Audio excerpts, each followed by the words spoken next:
आज हम लोग का टॉपिक है ट्यूमर ऑफ द नोज। पहले हम लोग बिनाइन ट्यूमर्स के ऊपर देखेंगे। बिनाइन ट्यूमर्स में टू टाइप का होता है। एक होता है पैपिलोमा और एक होता है राइनोफाइमा।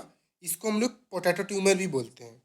तो पहले पैपिलोमा के बारे में देख लेंगे। पैपिलोमा क्या होता है? Lesions appear as a nodular mass in and around the nasal vestibule. ये होता है नेजल वेस्टिब्यूल होता है। ये नेजल वेस्टिब्यूल का पार्ट होता है। इसके कभी कभी इसके अंदर इनसाइड एरिया में या फिर इसके बाहर के एरिया में भी छोटे छोटे मांस, ऐसे नोड्यूलर मांस देखा जाता है जो इकट्ठे में रहते हैं। इसको ही बोलते हैं पैपिलोमा। अब इसके कॉज क्या होते हैं? इसके जो कॉज होते हैं पैपिलोमा की, वो मेनली होता है वायरस की वजह से। वायरस जिसको हम लोग बोलते हैं पैपिलोमा वायरस। ओके, फिर इसके हम लोग देखेंगे क्लिनिकल फीचर्स। क्लिनिकल फीचर्स क्या होते हैं पैपिलोमा की? क्लिनिकल फीचर्स हम लोग देख पाएंगे इधर ड्राइंग पे। ये मेनली या तो नॉड्यूलर रहते, ऐसे मल्टीपुल मल्टीपुल नॉड्यूल रहेगा। मल्टीपुल मल्टीपुल नॉड्यूल इकट्ठे होके एक पैपिलोमा बनाते हैं, या फिर कभी कभी सिंगल नॉड्यूल भी ऐसे इंक्रीज होके ऐसे पैपिलोमा बनाते हैं। तो इसके क्लिनिकल फीचर्स में मेनली होगा मे बी सिंगल और मल्टीपल। ये होता है इसका मेन क्लिनिकल फीचर्स। अब क्या होता है इसकी वजह से, पैपिलोमा की वजह से जब ये वेस्टिब्यूल को ब्लॉक करते हैं तो इसकी वजह से क्या होता है? इरिटेशन होते हैं। इरिटेशन होते हैं। तो इसके क्या बोलेंगे? लेजन मे बी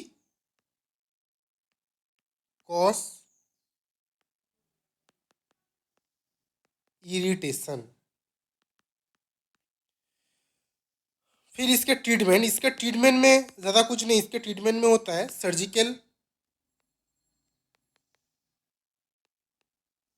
एक्सीजन करना पड़ते हैं under local anaesthesia. Local anaesthesia के अंडर में क्या होता है? एक्सीजन करना पड़ते हैं, सर्जिकल एक्सीजन करना होता है। तो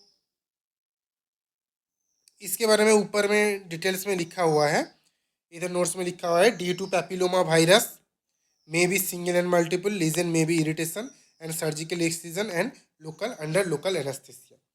मेरा हर एक नोट्स जो है इसी चैनल के नाम पे, जो इंस्टाग्राम चैनल है वहाँ पर आप लोग को स्क्रीनशॉट मिल जाएगा। आप लोग वहाँ से इस नोट्स का, हैंड रिटन नोट्स का स्क्रीनशॉट ले सकते हैं। फिर दूसरा ट्यूमर है राइनोफाइमा, जिसको बोलते हैं पोटैटो ट्यूमर। ये क्या होता है? It's a slow growing benign tumour होते हैं। ये पोटैटो ट्यूमर मेनली ऐसे स्लो ग्रोइंग जो होते हैं बिनाइन ट्यूमर होते हैं, स्लो ग्रोइंग बिनाइन ट्यूमर। इसका क्लिनिकल फीचर्स होता है, ये मेनली पिंक होता है, पिंक कलर होते हैं, लॉब्यूलेटेड होते हैं। लॉब्यूलेटेड हम लोग देख पाएंगे, ये लॉब्यूलेटेड होता है, ऐसे लॉब्यूल्स रहते हैं, लॉब्यूलेटेड होते हैं और पिंक कलर के होते हैं।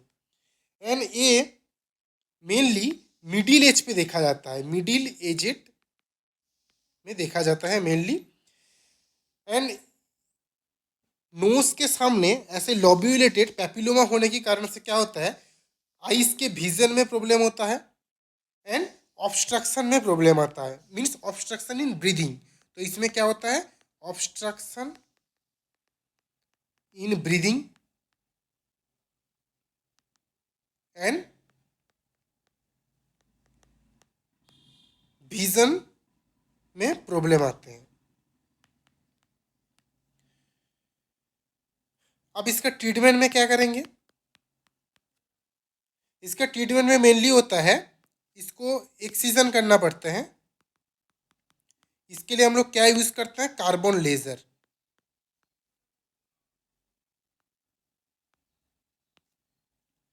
कार्बन डाइऑक्साइड लेजर यूज करते हैं हम लोग। और इस ट्यूमर को कंप्लीटली एक्सिस्ट करना पड़ता है। तो इसके बारे में हम लोग देखेंगे, ऊपर अच्छे से लिखा हुआ है, it is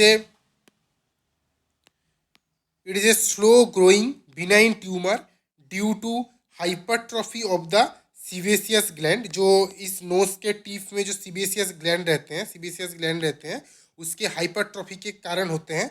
hypertrophy of the sebaceous gland, hypertrophy के मतलब क्या है, हम लोग पैथोलॉजी में पढ़े हुए हैं। हाइपरट्रॉफी के मतलब increase of the cell count, जो एबनॉर्मल सेल है वो जब इंक्रीज होते हैं। तो hypertrophy of the sebaceous gland of the tip of the knows.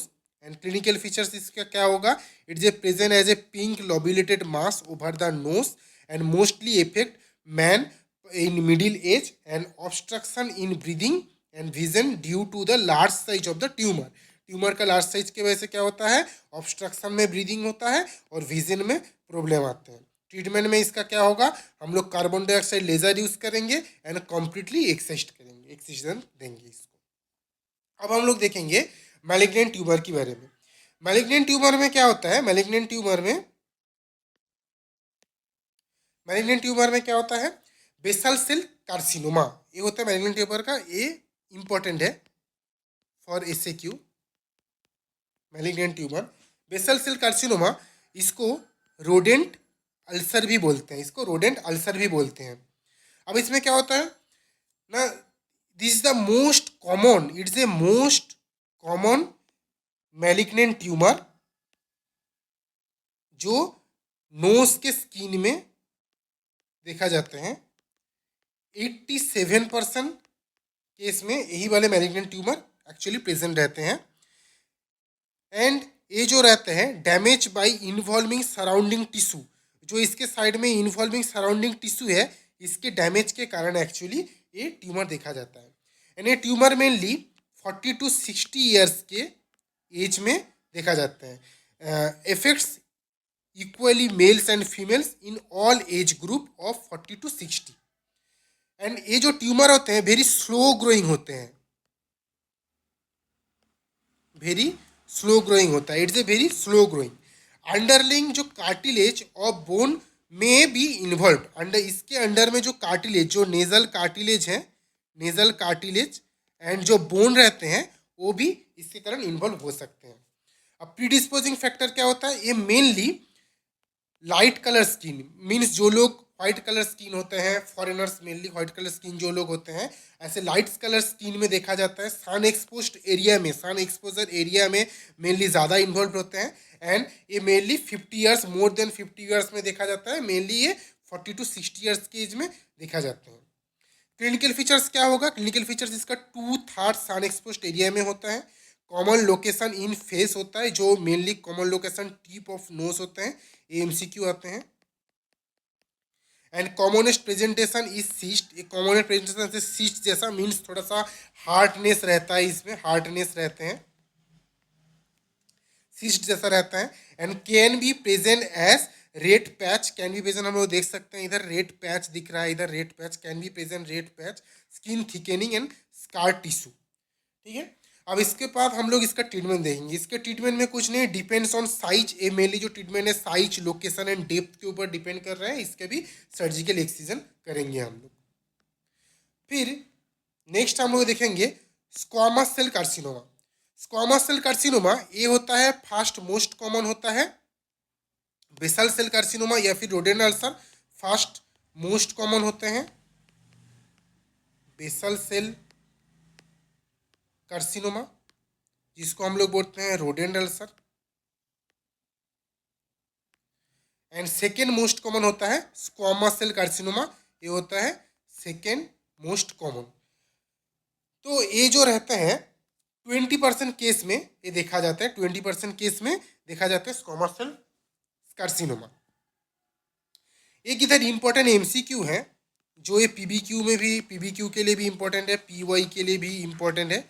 एक ट्रिक है छोटा सा, क्लिनिकल फीचर्स में अगर हम लोग रोडेंट अल्सर में देखेंगे, रोडेंट अल्सर को जो रूल आउट करते हैं वो रहता है इन्वर्टेड मार्जिन, मीन्स इसमें हम लोग देखेंगे इसका एक इन्वर्टेड मार्जिन रहता है। जो इन्वर्टेड मार्जिन है, इसके मार्जिन जो है स्क्वामस सेल कार्सिनोमा का, लेकिन अगर हम लोग यही अगर इसमें देखेंगे बेसल सेल कार्सिनोमा में, इसका